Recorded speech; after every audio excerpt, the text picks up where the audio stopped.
The Selfish Crocodile by Faustin Charles and Michael Terry.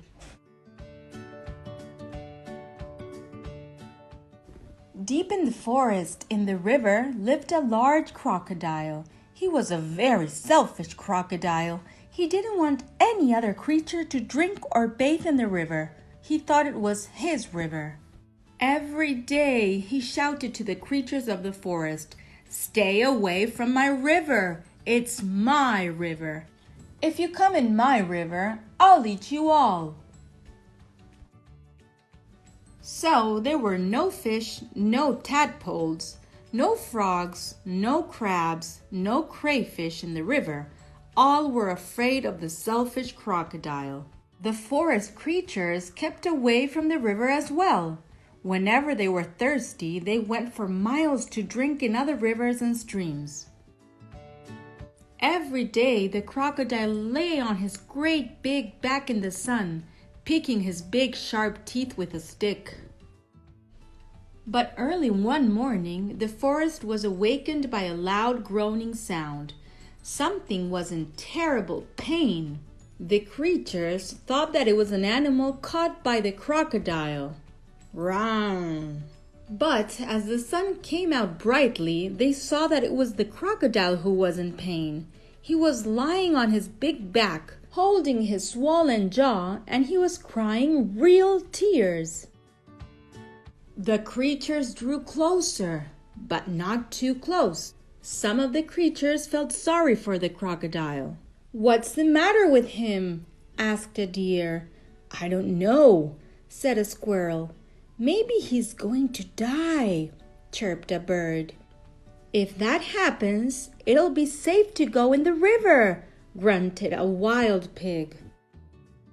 The animals thought about this. They hung from branches. They hung from vines. They buzzed in the air, and they shook their heads as they watched the great big crocodile in pain. No animal tried to help. Suddenly, a little mouse appeared, sniffing in the air. He ran along the crocodile's tail, then onto his tummy. The other creatures stared. "Look at the mouse," chattered a monkey. "He's either very brave or mad. He's going to be eaten for sure," said an iguana. The mouse crept along the crocodile's big neck and into his open mouth. There was a hush in the forest. The mouse got hold of something and pulled and pulled and pulled. Then he put it on his shoulder and walked out of the crocodile's mouth. There was a loud cheer from the astonished creatures. The crocodile sat up and said, "I don't feel any more pain. It's all gone." Then he saw the mouse walking down his tummy, carrying an enormous crocodile tooth on his shoulder. "Your bad tooth was giving you the toothache," answered the mouse, turning around to the face of now smiling crocodile. "Do you want it back?"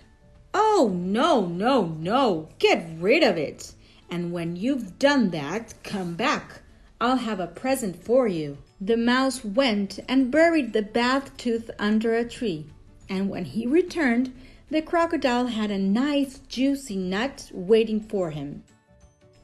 As the crocodile watched the mouse eating the nut, he said to him, "You were very clever getting rid of my toothache, and kind too.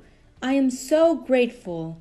But what shall I do if my toothache comes back?" "Don't worry, I'll help you take care of your teeth," answered the mouse, nibbling.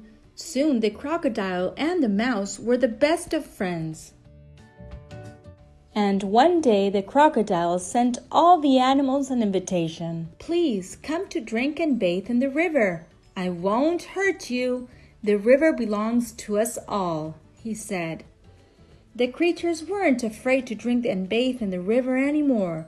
Although the crocodile was sometimes snappy, they grew to love him. And soon the river was full of fish and tadpoles and crabs and crayfish.